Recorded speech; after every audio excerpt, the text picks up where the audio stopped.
Terima kasih pemirsa masih bersama kami di Economic Challenges. Kawasan industri dibangun tentunya untuk mempermudah atau memfokuskan industri. Tapi pertanyaannya Pak Indra, apakah memang dari sekian kawasan industri yang sudah ada di Indonesia, memang benar-benar kemudian membantu terutama pengusaha, atau memang masih ada kendala-kendala yang harus diselesaikan di kawasan industri, Pak? Iya, tercatat sekitar 135 kawasan industri ya, Di seluruh Indonesia ini yang sudah punya izin. Terbagi dari hampir 50 luar Jawa dan luar Jawa. Dan saat ini yang sudah terisi menurut data dari perindustrian itu juga sekitar 50-50. Jadi masih ada yang sekitar 30 atau 50 ribuan hektar itu yang masih harus diisi. Jadi itu menunjukkan bahwa ini masih sesuatu yang harus dikembangkan lebih lanjut. Tapi daya tariknya sudah ada. Kuncinya itu adalah konektivitasnya terjaga. Bagaimana itu bisa berkembang kalau kesana aja susah. Jadi harus dibangun infrastruktur. Akses jalan. Akses jalan itu harus terjamin. Harus terjamin. Baru orang datang. Yang kedua adalah ada tenannya, gitu. Tenannya juga ada. Jadi dan yang menggiring tenan itu salah satu atau mungkin nomor satunya mungkin pertimbangan adalah harga. Harganya kompetitif atau enggak. Nah, itu juga akan menentukan di situ. Jadi itu faktor-faktor yang menentukan. Setelah itu adalah kecepatan dari pengurusan perizinannya. Nah, adanya kawasan industri itu adalah idenya adalah aglomerasi. Dikumpulkan menjadi satu tempat di mana bisa lebih mudah disediakan infrastruktur plus mengurus perizinannya. Nah, gitu. One stop shopping begitu ya. One stop service untuk perizinan. Baik. Itu daya tariknya. Pak Bupati, kalau melihat kondisi sekarang di Kendal, itu kalau dulu kan banyak kawasan masalahnya klasik, Pak. Tanahnya, listriknya, aksesnya tadi Pak Indra sudah katakan, lalu tenaga kerjanya. Beberapa kawasan tenaga kerjanya, kinerjanya tidak terlalu bagus, sedikit-sedikit demo begitu ya. Kalau Kendal sekarang kondisinya seperti apa, Pak? Jadi kalau Kendal hari ini secara geografis kita sangat strategis sekali. Infrastruktur kita sudah mendukung, kita ada akses jalan tol, terus juga akses ke industri juga sudah bagus. Terus kalau kita melihat di Kendal, kawasan peruntukan industri kita ini ada 5.000 hektar yang 2.200 menjadi kawasan ekonomi khusus. Perizinan ketika saya masuk ke Kendal, sekarang kita sudah memiliki mall pelayanan publik satu atap. Jadi perizinan kita berikan kemudahan stimulus bagi pelaku usaha. Dan kalau kita melihat secara utility juga Jawa Tengah khususnya Kendal, hari ini sudah cukup memadai. Gitu. Kita bicara listrik sudah ada, air baku juga kita sudah ada. Dan energi, gas juga sekarang sedang dibangun dari Semarang Batang sehingga nanti akan masuk ke kawasan industri. Nah sekarang Jawa Tengah ini adalah future-nya industri menurut saya, khususnya Kabupaten Kendal. Nah yang kita butuhkan agar ini bisa melompat adalah pintu keluar, yang sampai hari ini memang masih terkendala di Kabupaten Kendal. Pintu keluar itu maksudnya akses apa? Pelabuhan. Pelabuhannya? Pelabuhan hari ini kita belum memiliki pelabuhan yang memadai. Kawasan industri Kendal produknya 70% orientasinya ekspor semua. Dari 70% yang ekspor itu, mungkin 70% itu mereka harus kirim produknya melalui Tanjung Priok dan Tanjung Perak. Bukan melalui Tanjung Mas. Karena Jakarta dan Semarang, tidak dari Kendal Jawa langsung. Timur ya, Jawa Timur dan Jakarta. Jadi ini adalah isu yang sangat menarik apabila emang industri Jawa Tengah ini mau benar-benar cepat maju. Masalahnya ada di mana? Masalahnya ada di pelabuhan gitu. Kita menunggu kebijakan dari pemerintah pusat khususnya terkait dengan pelabuhan. Prinsipnya kami di Kabupaten Kendal siap gitu. Kita membutuhkan pelabuhan, mau itu lokasinya di mana, selama itu di Jawa Tengah lokasinya strategis ya kita.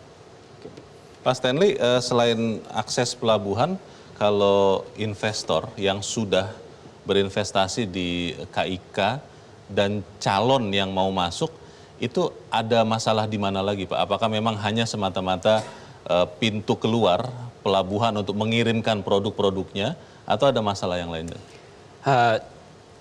Yang tadi omong pelabuhan ini sebetulnya sesuatu yang induk. Nah, para umum mereka sadar sesudah mereka sudah masuk ke Kendal. Baru sadar setelah masuk? Apa itu, Pak? Iya, karena mereka baru sadar bahwa logistik cost itu sebetulnya tinggi begitu.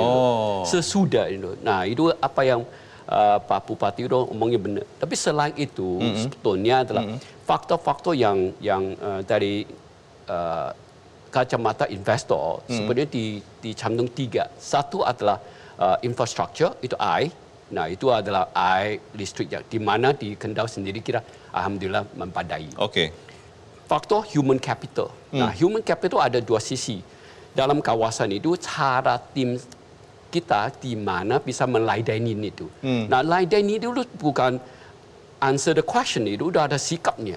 Sebenarnya tim saya omong, itu every day is a new day untuk mereka karena investornya akan datang dengan pertanyaan masalahnya berbeda-beda. Nah, nextnya ada government, justru G. Nah, di sini governmentnya justru perizinan yang lain.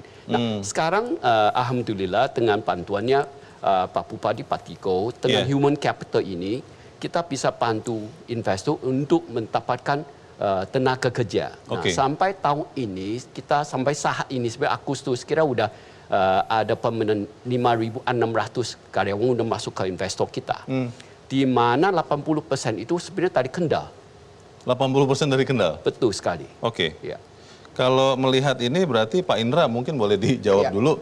Pelabuhan itu kan krusial dan mungkin Pak Bupati tidak bisa membereskannya sendiri ya. Mungkin Pak Gubernur juga tidak bisa. Pemerintah pusat bagaimana Pak melihatnya Pak? Untuk Kendal dulu Pak Indra. Iya, pastinya akan dihitung juga sejauh mana pelabuhan itu bisa menggerakkan dan juga sesuai dengan kadar keekonomiannya. Membangun pelabuhan itu mesti ada yang diangkut. Gitu. Nah, lalu kalau kita menghitung apa yang bisa diangkut, lalu kita bisa sampai pada kesimpulan jenis pelabuhannya seperti apa. Mau curah saja, atau peti kemas, atau yang seperti apa. Kalau Kendal ini, case Kendal ini bagaimana Pak Indra? Pemerintah pusat melihatnya sudah waktunya untuk perluas ya Pak Bupati ya? Atau dibangun begitu? Atau memang sudah masih cukup lah kalau dikirim lewat Jakarta atau Surabaya begitu? Nah, saya pikir itu masih dikaji di Kementerian Perhubungan. Nanti dilihat juga konektivitasnya dengan Tanjung Mas, dengan Patimban, atau dengan Tanjung Perak seperti itu. Sejauh mana itu bisa seperti itu. Tentu saja juga nanti akan disesuaikan dengan load yang akan diangkutnya itu. Angkutannya ya. Jangan lupa di situ juga ada Batang. Batang juga di perairan. Gitu. Nah, kalau Batang juga mesti kita pikirkan apa perlu peti kemas di sana, atau perlu curah saja, atau perlu seperti apa, supaya dana yang sangat besar itu dan waktu pembangunan yang sangat lama itu bisa efektif. Mas Rifki, ini kan menjadi masalah yang juga sering terjadi ya di beberapa tempat yang lain.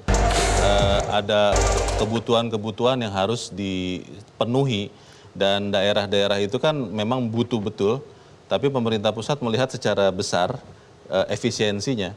Kalau di kasus Kendal ini, pelabuhan yang sangat dibutuhkan, kalau Anda melihatnya seperti apa? Terkait dengan pelabuhan di Kendal ini sendiri, memang saya tidak melihat per pelabuhan ya, tapi memang kalau kita melihat ini kan juga berkaitan dengan prioritas pembangunan pemerintah, gitu. Di mana di satu sisi pembangunan di Kendal ini performanya sangat baik, gitu. Tapi di sisi lain juga ada program pemerintah untuk melakukan pemerataan pembangunan, gitu. Jadi kalau kita lihat misalnya di Sumatera pemerintah sangat gencar dengan pembangunan jalan tol Trans Sumatera, begitupun juga dengan menarik investasi terkait nikel misalnya di Pulau Sulawesi gitu, dan tentu resources yang ada ini terbatas gitu. Jadi kalau kita lihat itu juga problem dari semua government adalah bagaimana mengefisiensikan resource dan prioritas ini.